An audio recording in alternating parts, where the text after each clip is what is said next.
Are you a woman of faith in business who is aspiring to start a podcast, or maybe you have a podcast and you want to rebrand or relaunch your podcast? I have good news for you. Announcing and introducing She Elevates Media. She Elevates Media is a collective and a collaboration project and your marketing team to launch your podcast. We will assist you from beginning to end in launching your God-given message in the marketplace in the form of a podcast. We help you plan the podcast, we help you publish and produce the podcast, and we also help you promote the podcast. So this is something that is new to the marketplace, and I am one of the individuals as a part of the collective of your marketing team. So I encourage you to go to sheelevatesmedia.com to learn more about how we can partner with you to launch your podcast, to rebrand your podcast, or to relaunch your podcast as we walk you through the path to profiting in your podcast, where we plan, we publish, we produce, and we promote your podcast. Learn more at sheelevatesmedia.com. Welcome to the Women Faith Plus Business Podcast. I'm your host, Nadine Mullings. I'm an author, speaker, and podcast host, and I believe in the importance of women of faith stepping up, shining in their lane, and sharing their God-given message so they can have the impact, income, and influence they were born to make. Join me this season to discover how women of faith in business are using podcasts as their platform to share their mission-driven message. And be sure to join the Women Faith Plus Business community by going to nadinemullings.com/community. That's nadinemullings.com/community. See you in the powerful community of women of faith in business, and enjoy this episode of the Women Faith Plus Business Podcast. Hello, everyone, and welcome to another episode of the Women Faith Plus Business Podcast. I always enjoy when I get to sit down and talk to a friend. I consider Kim not just a colleague and an associate, but also a friend, someone that I've connected to over several years ago now. We stay connected and we're kind of doing very similar things, but there's no competition in the kingdom. It's all about collaboration and working together. So I'm excited to have my next guest on today, which is Kim Stewart. Welcome to the podcast, Kim. Thank you, Nadine. It's always fun when we get time to have one-on-one together. Yes, exactly. We do some emailing back and forth, and I see you in the Instagram streets and all of that. But yes, having an actual sit down one-on-one conversation is really a good thing.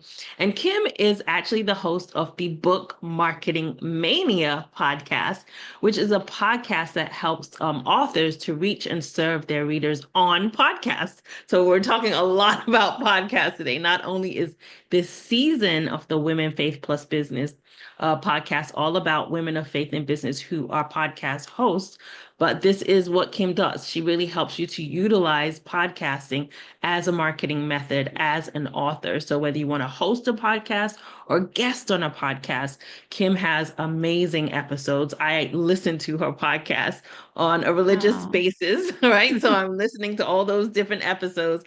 So I am very familiar with Kim's podcast, Book Marketing Mania. But I do want to share a little bit more about Kim Stewart. Kim Stewart is a podcast host and host of Book Marketing Mania podcast. She helps nonfiction authors reach more readers as a podcast host and guest, as I mentioned. When she's not strategizing with clients, you'll find her in Dallas, Texas, enjoying time with her family and indulging in coffee, caramel, and Friends reruns. I love that. I love how you have those personal touches in your bio. Short but sweet. Welcome again to the podcast. So anything you want to share personally with the audience that's not already shared in your bio about indulging in coffee, caramel, and your friends rerun. Anything like that's different, unique that maybe not a lot of people know about Kim Stewart? Oh my gosh. Well, I can't think, I've got, I'm married for 28 years to my husband, and we have a very spoiled black lab that's, Mm, oh gosh, he's like 5 or 6. And I have two young adult sons, one with autism. So I have yeah. a special needs, Yep. situation in our family, which is, I guess, somewhat unique, but not as unique as it used to be. I'm finding, like so many people can relate Yes. to that. But yeah, I just live here in Dallas with my family, born and raised, always been in Texas. So I admire Nadine being in the Florida weather. Sometimes we want to escape down there and get to the beach and stuff. But yeah, no, I'm just so happy to be here today and serve your audience, Nadine. I mean, I just think you set such a beautiful example of, just collaborating like we're doing today. And we've been guests on each other's podcasts in the past. And you're always reach out, asking for, if I'd like to participate in other things you have going on, or you're just encouraging me when you see an email or a podcast episode come up. And I just so appreciate that. And again, you just set such an example of how I want to be with my community and my peers. I love that. Thank you so much, Kim. And I love the fact that you're married for 28 years. It's like nowadays with when you hear people married for more than 20 years, it's like, oh my gosh, you need to tell us how you make it last, how you make it work, right? Even kingdom, unfortunately, even people, faith-based individuals, you hear stuff Mhm. happening. So I think that's definitely a good thing when you're married for 28 years. There's a lot of secrets you could be sharing with us on that. But I'm excited. So, as we said, it's all about podcasting this season. So, I do want to share a little bit more about Kim's podcast. So, Mhm. it says, build your audience and market your nonfiction book on podcast. God never intended for it to feel frustrating or yucky when getting your book out there. He simply wants you to serve those you to and share how you can help them. Books change lives. Wouldn't you rather spend your time writing than marketing? Push play on the Book Marketing Mania podcast and learn how to use the power of podcasting to build your audience, market your book, and steward your message in a way that honors God and your time. I love that, Kim. So tell us, what inspired you to start the Book Marketing Mania podcast? What was that journey like? Was it like a light bulb moment, like I need to start this podcast, or was it several years of pruning over it and deciding do I want to do it? Because it's different for everyone. What was your journey like to actually birth your podcast? Yeah, I think I mean I feel like it was kind of a somewhat of a light bulb moment from God, of course. But I had been in the podcasting arena for a while with helping authors market their books as a podcast guest. And I love to consume podcasts of all genres. So I'm definitely immersed in that world. And I really felt like even though I've been in business for I guess 10, 11 years now. I have never really had like my own content being published. So I started blogging really early on and I just did not love it. And so I just didn't do it. And I just, went all in on my client work and helping them. But I didn't, think about me having my own platform and being able to share the experiences that I've had and, just helping authors with their marketing other than helping them one on one. And so I really felt the call like it's time to start doing that in the summer of 2021.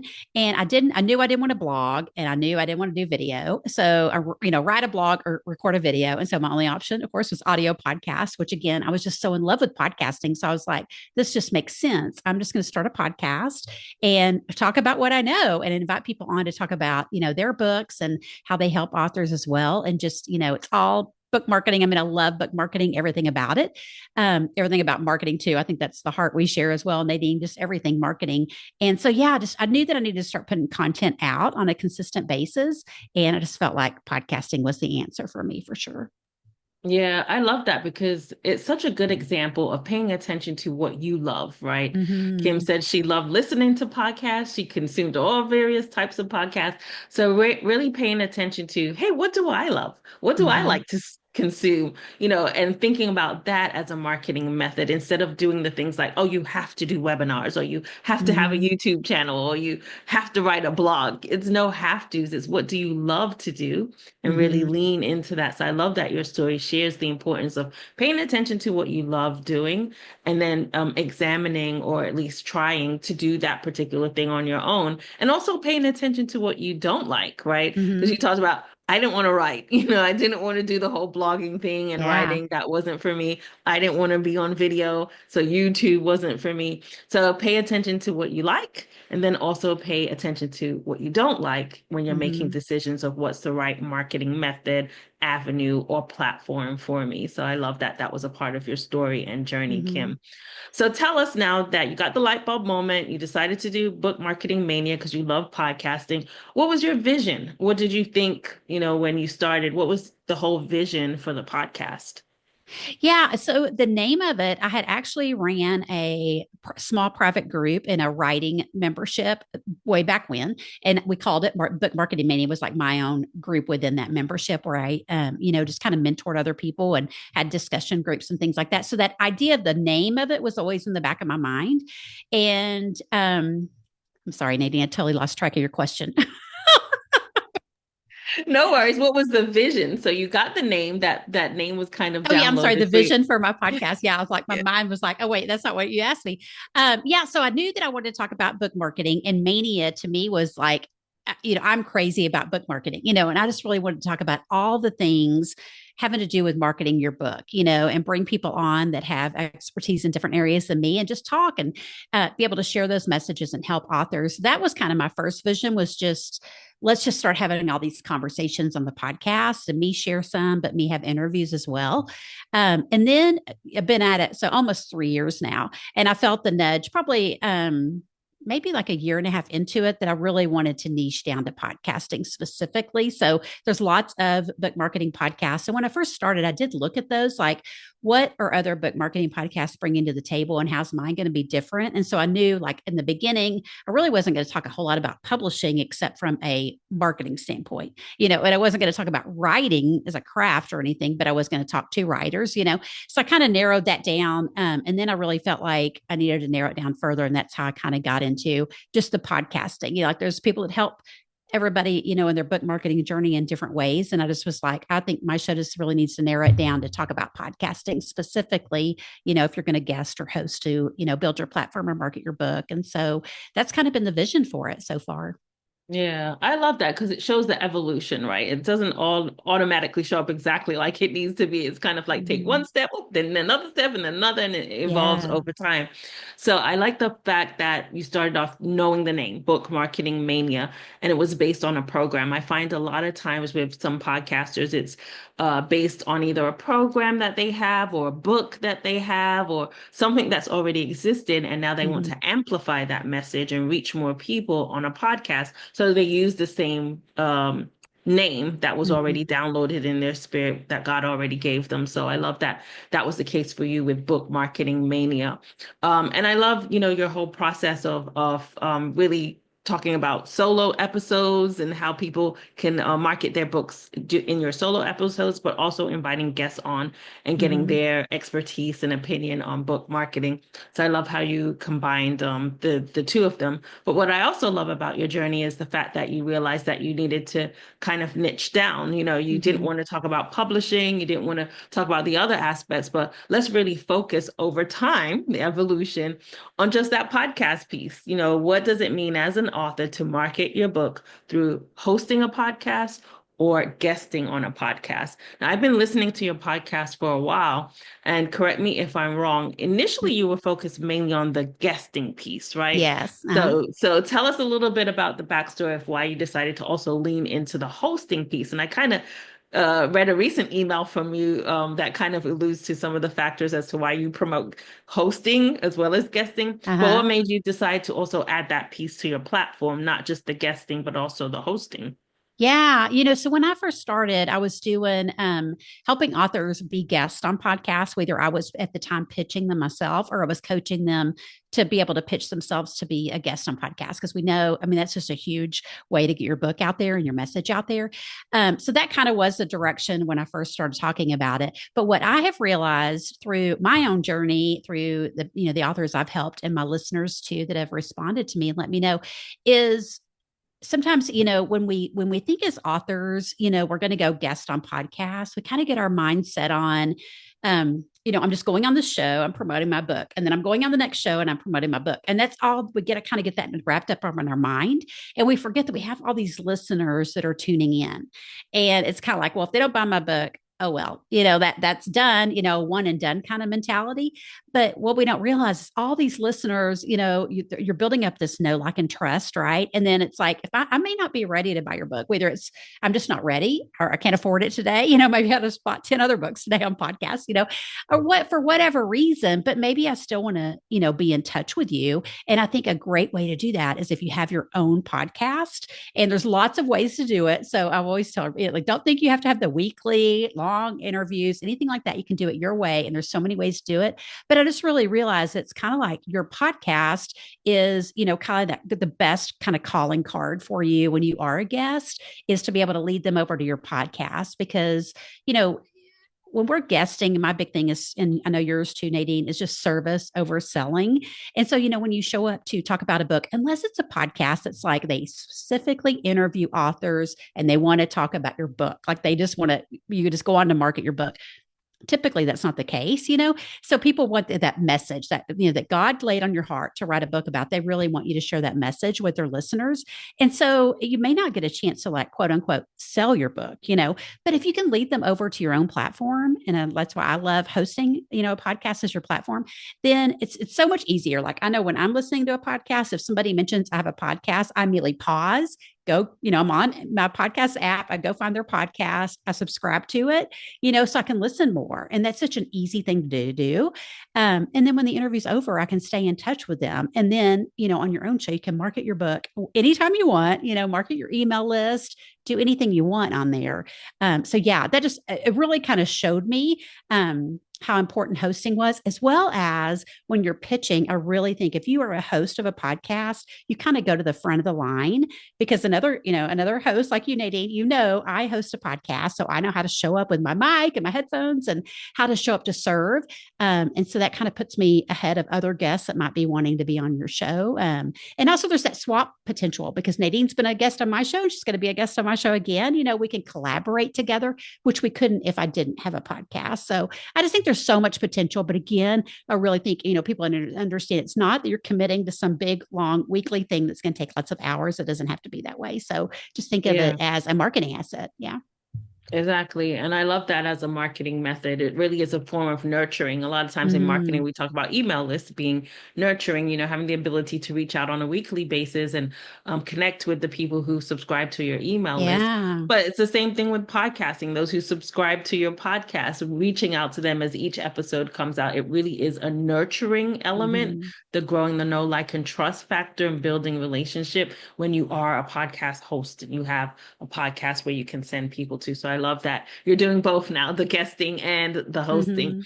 So you mentioned it several times and alluded to it. So I think we should go a little bit deeper on the types, right? You talked about, hey, you can make it your own. You don't have to come on weekly. There's so many. And I think you even did an email recently, and I'm on Kim's email list. That's probably one of the number one ways that I listen to her podcast is I get her email. And as the email interests me as far as that episode, I'll listen to it. So the combination of email and podcasting is very important, because it's a way to help people push people to your podcast episode. So because I am on Kim's email list, I do see her emails come through in the different episodes that she's promoting in her emails. And I love the way you write. You talked about not wanting to blog because you don't like to write, but you're a really great writer, because your emails are very conversational. I feel like I'm talking to you or you're talking to a girlfriend. So I love the way that you write your email.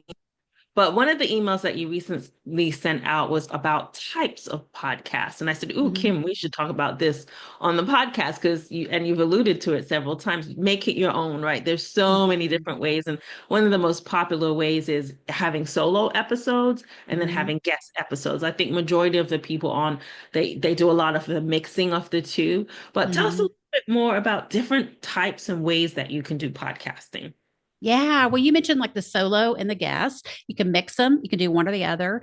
But I think I would definitely say like if you have a solo show, if that's you're like I just want to do a solo show to show up on my episodes, film them, whatever, record them, and put them out, and I don't have guests. I do want to like just open your mind to the possibility that if you do if you're a guest on other people's shows, maybe being able to offer them a guest, swap. You could do that even though you have solo episodes, right? It could be an interview like Nadine and I are doing. It could be just like a guest episode, basically, where the guest runs the episode. I mean, you can make it short, you can make it long. So many ways to do just even that. But I think also I'm seeing a lot of authors. I have two friends that have collaborated together, and they were on the podcast, Christine Brown and Carmen Horn, and they have partnered together. So they're co-hosting. But what it is one of them has an audio podcast alone and one of them has a video podcast alone, but every other week they come together, and so it airs audio and airs video. So it's just like that's such a unique collaboration. But we see people co-hosting, we see people like with 3 or 4 hosts together. um I've seen people with like seasonal podcasts, like you have, Nadine, a seasonal podcast where maybe you have a seasonal co-host, and so it changes every time. But you can also, so like those are all like public podcasts. You can also do private podcasting, so where people would subscribe to an email list to get your content that way. It's still in your podcast app, but you subscribe to get it. So that's again just another marketing asset and another way to maybe get your feet a little bit wet and see if you like podcasting. There's also another one is the like a capsule podcast, I think is the proper term for it, that somebody created. And it's basically like maybe 6 to 10 episodes. And that's it. Like that's your one podcast. You put it out there in the public format, just like any other podcast, but it's just a marketing asset. And I think it's really great for authors because, especially if you're writing multiple books, which most authors do. And so you could put up that public podcast, and maybe it kind of just, gives little hints of the content in the book. Or maybe it's something that, if I read the book, I could go listen to this, but it's just a capsule in time. So with the capsule podcast, you would have this set number of episodes. And then as an author, you could just go market that, constantly Yes, leading people over to that. So I there's love just a that. multitude of ways to podcast. Yeah, and I love those Excuse me, I'm so examples. sorry. No, no worries. And I love those examples that you shared, capsule podcasts is because sometimes people can get overwhelmed. I know initially when I was thinking about podcasts as a strategy, the reason why I do seasonal podcasts, and usually that means about, for me, 12 or 14 episodes, and then I take a break and then Mm-hmm. I come up with another season. And usually what happens in between seasons is God kind of drops a theme in my spirit. So, for example, this season we're doing Women of Faith and Business who are podcast hosts, where last season it was Women of Faith and Business who are authors, right? Mm-hmm. So as I take that break, I hear from God as to what the next season's theme needs to be. So that pausing and that break really is a good opportunity to really think about not keeping on the cycle of just doing and doing and really just Mm-hmm. listening for what the next thing can be. So seasonal, or like you said, the capsules where maybe you don't want to be on the podcast hamster wheel, period. Mm-hmm. So you just do those 5 or 6 episodes and keep promoting those capsule episodes throughout the year. You can continuously promote. So I love that. I love the co-hosting. I've never Mm-hmm. done it for podcasts. I've done co-hosting like for events and different things, but I'm all Mm-hmm. about collaboration, as you mentioned, Kim. So Yeah. I Yeah. love the idea of co-hosting and doing it. Another one that, as you were speaking, that I thought about would be good for the audience to know about is panel discussions. Mm-hmm. I did that for one season of the podcast. I think it was season 8. It was collaborative book projects. And on those collaborative book projects, I had the lead author and then co-authors on the panel. So they talked about the book, both the lead author and the co-author. So it was panel discussions that season. So, as Kim mentioned, it really is an opportunity to be creative. Make it your own. What does podcasting need to look like for you and your business, right? If you feel led to podcasting, what does it need to look like for you, right? Kim, when you work with people on Yeah. strategies, is that one of the things that you tell them, like, what does it need to look like for you? Yes, I think it's so custom to you. And like you were saying, Nadine, with your seasonal podcast, like we've talked about before we got on, was just, like you set aside 2 weeks to record these episodes and then they Hmm. air throughout your season. And Yep. that's something so important that I don't think people realize if they hear seasonal podcasts, they don't realize, oh, it can be all batched. And then you Yep. could just, go away from it, right? I mean, it's airing every week. You're serving your Yep. listeners, you're emailing them and letting them know, but you're not having to think about that content anymore. And so, Mm-mm. yeah, I think it's just the way that you can make a podcast the way you want it, but also Hmm. because I am a big believer, and I heard this a lot from my listeners and authors that I've worked with, is that they want to be able to market their books. And I talk about marketing your book like from the day God drops it in your heart, like Mm-hmm. that we're starting to market then. But they want to do it in a way that doesn't take it time away from writing. And that's super, Yeah. super important. And so, how can you fit? That's what we need to be asking. How can you fit podcasting into your schedule of time? Because I Mm. think everybody just thinks, oh, I have to do an interview and it has to be an hour long every week. And, all this coordination, it doesn't have to be that way. You just need to figure out how much time do you have, and then let's Yeah. make the podcast work in that amount of time. Yeah, it's not about have tos. Mm-hmm. Answering the question is how can I make it fit into my schedule and my Mm-hmm. lifestyle and what I want to do if you feel led in going in this direction. So good, so good. So what do you want the listeners who listen to your podcast, whether they listen to one episode, if they've listened to a series, which we didn't even talk about that too. That's another type. You could do series, like you can have Uh-huh. a main. I think you do that a lot, Kim, now that I think about it. You have your main podcast, but you might say, hey, for the next couple of episodes, I'm going Uh-huh. to be discussing XYZ. And you Mm-hmm. have like 4 episodes just on that particular topic or a series of Mm-hmm. that topic. So that's another way that you can approach podcasting too. But if someone listened to one episode, a series on your episode, or they binge listen to the whole episode, what would be that one word, one phrase, or maybe a sentence that you really want listeners to walk away from when they listen to your podcast? Again, they could listen to just one episode, or maybe they listen to several, but that main theme that you really think that you want them to know or know and understand as they walk away from listening to your podcast. Oh gosh. Probably, just really well, I don't know, it's hard to narrow it down to just one, but just really believing that marketing is simply letting people know you can help them. I love to say that on the show a lot. Because I think if you can get that in your mind, then you're going to be much more open to marketing your book before it comes out, because we need to be doing that, right? You're marketing a message, really, is what it is. And if you could just get your mind wrapped around that you're just helping people, right? And we are firm believers, Nadine and I, podcasting is an amazing way to do that. But if you can just kind of get your head wrapped around that, you're just trying to help people. And so, what is the best way to do it? Hmm. And again, I think podcasting is a super easy way. I mean, we talked, I think, before we hit record, or you may have mentioned in the beginning of the recording, Nadine. Just you don't have to, like, we're on video, obviously, but you don't have to do video. I do audio, and you don't have to dress up or put your makeup on, and again, you do it on your own schedule. If you're a busy mom and you have kids at home, it may just be 5 minute or 10-minute episodes, whatever works for you. You can do that. And so, yeah, I just believe if everybody could just be thinking like marketing is just letting people know I can help them, and I can start doing that right away. We all have ways that we can help people, and so, yeah, that's probably the biggest one for me. Yeah, I love that. Marketing is just a way to help people. Some people get so intimidated by Mm-hmm. marketing or overwhelmed by marketing. So really understanding it's just the way that we help. It's a way that we serve. Mm-hmm. It's the way that we show up is through the marketing that we do. And podcasting is a really great marketing method to really Mm-hmm. build a platform and to put yourself out there. So that's why Kim's podcast focuses on that podcasting piece of marketing. So yeah, I love that that's what you want listeners to walk away with to your podcast. So what's the best way for them to listen to your podcast?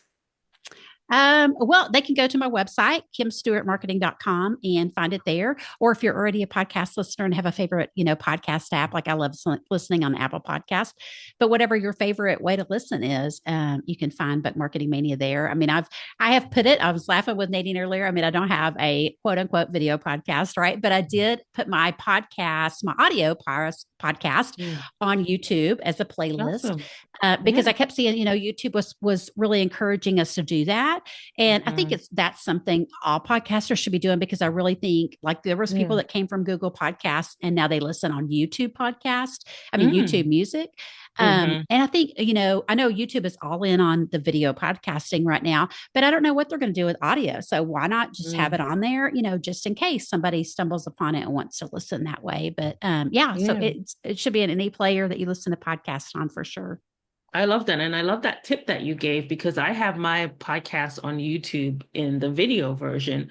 But I love that Hmm. you shared, hey, you don't even though YouTube is more of a video platform, you can share your audio Hmm. podcast on YouTube too. So that's really get good tip or strategy to share with individuals about podcasting on various Hmm. platforms. Even if it's just an audio version, you can Yeah. promote it on a video platform too. So I love Hmm. that you shared that tip. Yeah, And because you as never know where people are going to be listening. I mean, you just never know. So why not be there? And they make it super easy. It's just a hmm one thing you do one time and it's done, So yeah. exactly. I agree. And I love how you can, if you do seasons like me, I have like the seasons. Uh So huh. each season on YouTube and the different recordings and episodes for that season. But as you were speaking, it made me think of another topic that we could cover that I didn't even think about before. I don't think I've talked about it on any episode is the tracking, right? Because Uh we're huh. marketing people. So we know the importance of looking at our stats on various things. Hmm. So,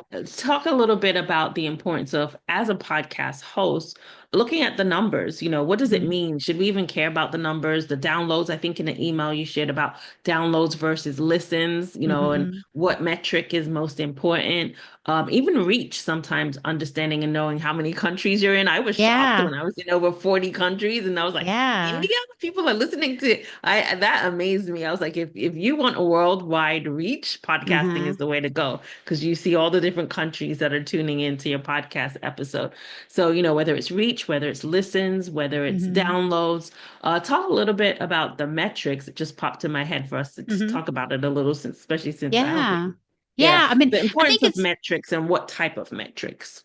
Yeah, and I think it's important to, measure them, but not from a standpoint of it's going to get you down, right? You're not going to get all about the numbers. And I know, like, I had a friend that I was like, okay, when I first started podcasting, like, I don't even want to look at those numbers. Like, you just download and tell me, like, has there been an increase in percentage? Like, or more countries, more listens, or anything like that. And that is like glance at it monthly, and that's it. I didn't want to get too worked up on it, but I wanted to see, like, one thing I was really surprised about. And I don't know if you've seen this, Nadine, but when I am a guest on another person's podcast, if they're, it's my target listeners for my own show, I've just seen a huge increase when my guest episode airs, on somebody else's podcast. I'll see this jump and I'm like, wow, what happened? And then I realize, oh, well, those people heard me on a podcast. And so they naturally wanted to come listen to my podcast, so it works, right? But I think it's interesting to see those things. So again, all this takes time, right? So you want to make sure you're spending your time in the right way, and getting the return that you're looking for. But yeah, I've been really surprised about this between downloads and listens. And so again, this might be something like just once a month, you pull your numbers and plop them in a spreadsheet and, look at them, but don't obsess over them. But just kind of keep track, because it is fun to go back and look and you see, like Nadine said, 40 countries. I mean, I remember when I first saw that pop up, like that you were in another country. I was just like, wow, little bitty me in Dallas, Texas, behind a mic can talk to somebody in South Africa, or like when I first got my first podcast review from another country, it was just like, oh my gosh, God, this is what you called me to. And this is what you're doing with it that I could never do on my own.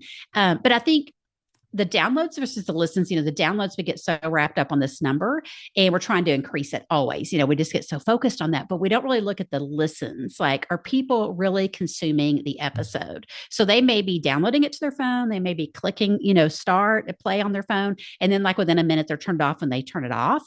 And you want to know that, right? Because you can see it as a number of a download, but you can't, unless you go looking, you can't see, did they listen to the episode? And if you're trying to market your book or, any kind of message, you want them to listen to the episode, to get to your call to action and get their hearts changed through whatever your message you're giving.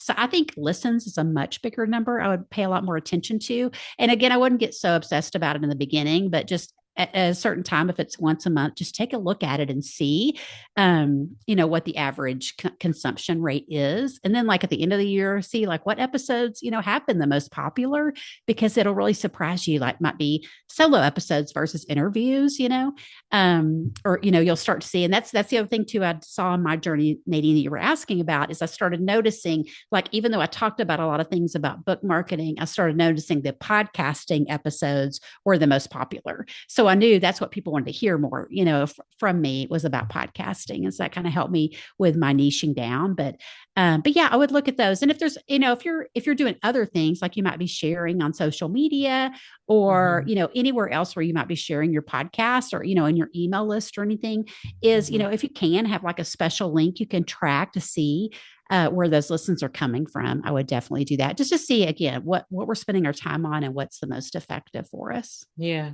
Yeah, I love that. So many good things you shared about looking at the data. And I think for me, data tells a story, right? Mm-hmm. Data tells it's telling a story and it's not biased, right? It's just Mm-hmm. telling you the facts. So really looking at those stats. But I love what you shared about not getting caught up in the emotion. Because I feel Mm-hmm. the same way too. People will post stuff about their podcast, oh, 10,000 downloads. And I'm like, Yes. whoa, mine is Yes. insignificant, the amount of downloads. Uh-huh. And we start to get into that comparison trap, like, Mm-hmm. wow, they're getting 10,000 downloads, I'm at 100, or I'm at 10, or Mm-hmm. whatever, and not realizing maybe the impact is, like you said, them listening to the Mm-hmm. episodes. Maybe someone who has 10,000 downloads has a small listen as far as Yeah. listeners or whatever. So Yeah. not being caught up emotionally in what the data means, but paying attention to the patterns of the data. What's a popular episode? What Mm-hmm. topics do I see people listening to or clicking on more? Paying attention to those patterns to help you in the future as you Mm-hmm. plan your podcast, I think is super important. But don't get tied in the emotion or comparison when it comes Yeah. to looking at the data. But as you were talking, Holy Spirit drops another thing that I haven't really talked about a lot with other people this season, and that's return on investment. Because you talked Uh-huh. about you want to make sure that it's a good return on investment on your time. And I think a lot of times, podcasting can kind of be like a passion project, to be very Mm-hmm. honest. A lot Yeah. of the times behind the scenes when I talk to podcasters or podcast hosts, they're not really making income, if Mm-hmm. any, from the podcast. And because, again, this is your space, I feel like I can ask you different questions than most Mm-hmm. of the people that I've had on this season, because your podcast is about podcasting. Yeah. So share a little bit about return on investment, how what you tell your clients about return on investment when it comes to podcasting, because it does take a lot of time, Mm-hmm. energy, effort, and money. There's Mm-hmm. production, there's different things that can cost money that's associated images when it comes to your podcast. So, what are your thoughts on return on investment? What does that need to look like? When you work with your clients, what's that conversation like about thinking about return on investment and your time when you are podcasting? Yeah. Well, and I would definitely, and I'm not the best at this, but I think it's important to track how much time you're spending on these things. I mean, whether it's, an interview, or, you're putting together your ideas, you're recording, you're marketing it, you're pitching yourself to be a guest on shows, all the different things that goes into it. You really want to track as best you can, how much time is it taking you? And then, yeah, tracking your return on investment. And I think there's so many really cool things that can come out of podcasting, and sometimes they're hard to track, but I try to look at, like my top four are, like we say, downloads and listens, right? Because you're putting all this content out. Or are you getting downloads and listens because you are trying, like you said, Nadine, nurture your audience? You're trying to attract a new audience. And like for me, like I didn't want to blog, but I wanted to podcast, and I just want to see, am I reaching people?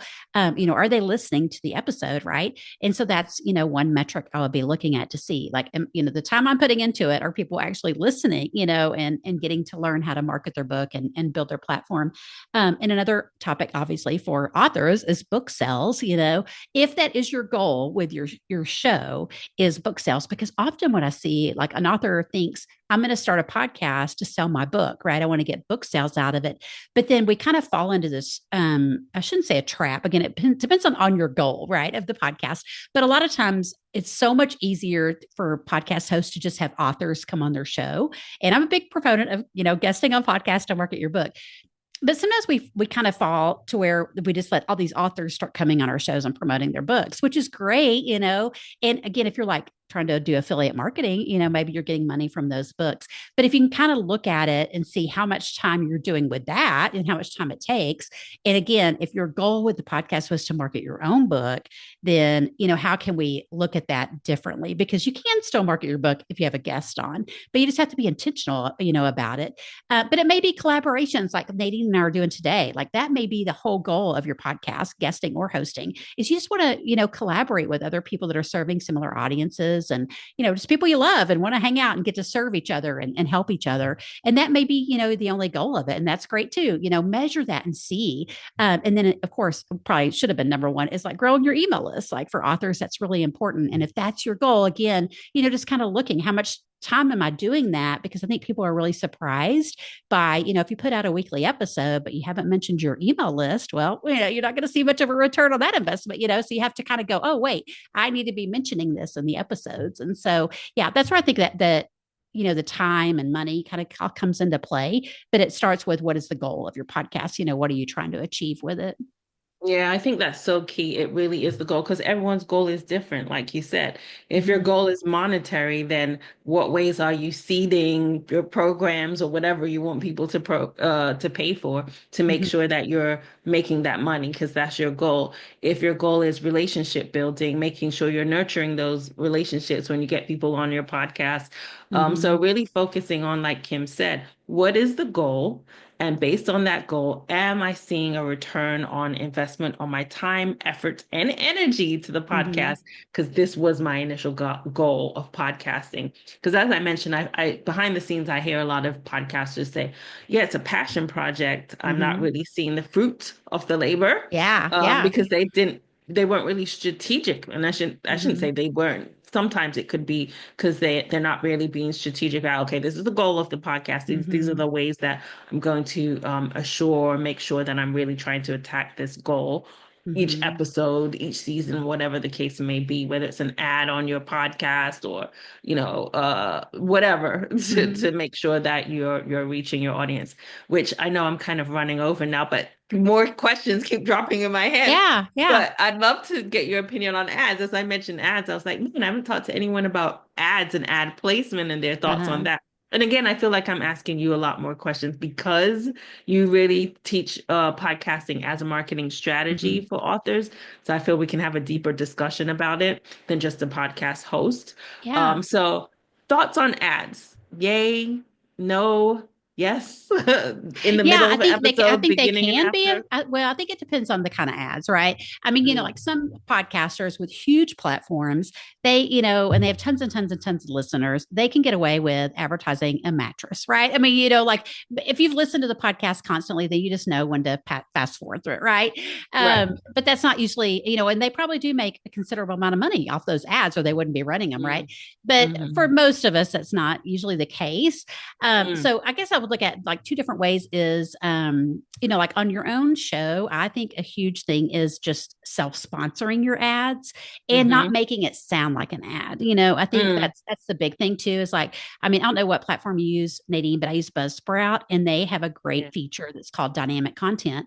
And other mm, hosts may have it too. I don't know. I just don't only know Buzzsprout, but it's just a great, you know, you can record your own little ad for whatever you want to mm, run and you mhm, pop it in there, you know, pre-roll or wherever you want mm, it. It can be mid-roll at the end of the show, post-roll, but typically pre-roll, and it just run, you know, you can pop it up in Buzzsprout and it runs on your whole episode catalog. So say you have mm, an event coming up, you know, that you yeah, want people to sign up for, then they can hear that ad for your event. Or if you have a new book, you know, or if you have pre-order bonuses, there's so many ways to do that as an author. You can even talk about like when you've been a guest on a podcast, you know. So yeah, I mean, I think of that as like self-sponsored ads. Maybe it's something monetary, but maybe not.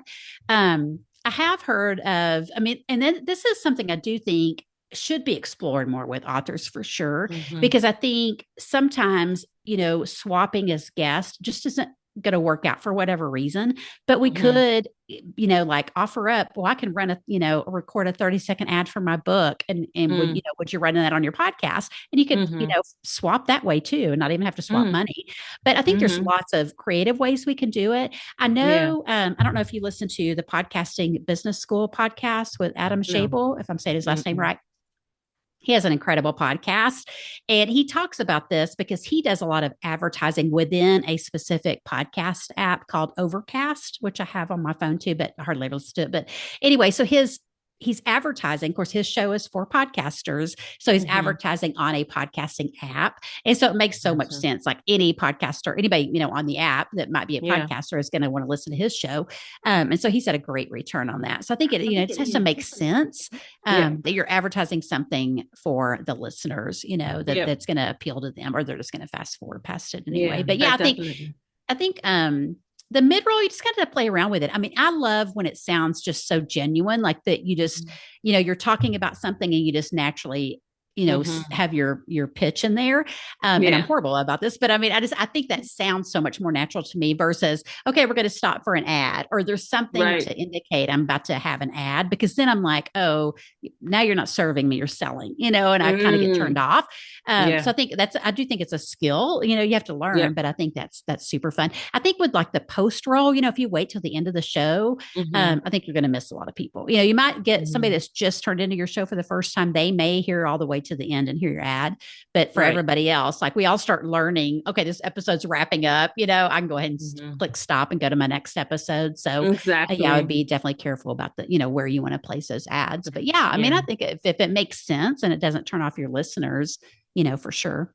Yeah. So I'm hearing there is a place for ads. So you determine how that place is for your particular podcast. So I Yeah. really enjoyed this conversation, Kim. If someone wants to learn a little bit more about the work that you do and the coaching and the help that you provide for authors that may be interested in using podcasts as a marketing method, whether that's a host or podcast pitching and being a guest, what's the best way for them to connect with you? And if you want to share a little bit about how you help, how you serve, what your services are, you can do that too. So how can people connect with you and how do you work with them or help them? Yeah, I would love for them just to come to my website, kimstewartmarketing.com. And I do offer strategy sessions there because I love to just work with people one on one and help them if they want to start a podcast, or if they want to grow their podcast by guesting on other shows or guest on shows to market their book. I would just, love to help them for sure. And they can schedule an appointment through that or connect with me on social media through my website. Everything is there. And I'd love for you to tune into the Book Marketing Mania podcast. And you can hear Nadine as a past guest, and you'll be hearing her soon as a future guest as well. Yeah, I love that. Yes, plug for the podcast and definitely connect with Kim on her website to see all the services she has and how she can help you as an author looking to really build your podcast platform and guest on other podcasts. This has been an exciting and great conversation. Always great to connect with you, Kim. Thank you for being on this episode of the Women, Faith Plus Business podcast. Are you a woman of faith in business who is aspiring to start a podcast, or maybe you have a podcast and you want to rebrand or relaunch your podcast? I have good news for you. Announcing and introducing She Elevates Media. She Elevates Media is a collective and a collaboration project and your marketing team to launch your podcast. We will assist you from beginning to end in launching your God-given message in the marketplace in the form of a podcast. We help you plan the podcast, we help you publish and produce the podcast, and we also help you promote the podcast. So this is something that is new to the marketplace, and I am one of the individuals as a part of the collective of your marketing team. So I encourage you to go to sheelevatesmedia.com to learn more about how we can partner with you to launch your podcast, to rebrand your podcast, or to relaunch your podcast as we walk you through the path to profiting in your podcast, where we plan, we publish, we produce, and we promote your podcast. Learn more at sheelevatesmedia.com. Thank you for listening to the Women, Faith Plus Business podcast. I hope this episode has been insightful and inspiring and has offered you an opportunity to take action to transform your life and your business. Wherever you are listening, be sure to rate and review the podcast, and also subscribe to get the next episode right in your inbox by going to womenfaithandbusiness.com to join our email list.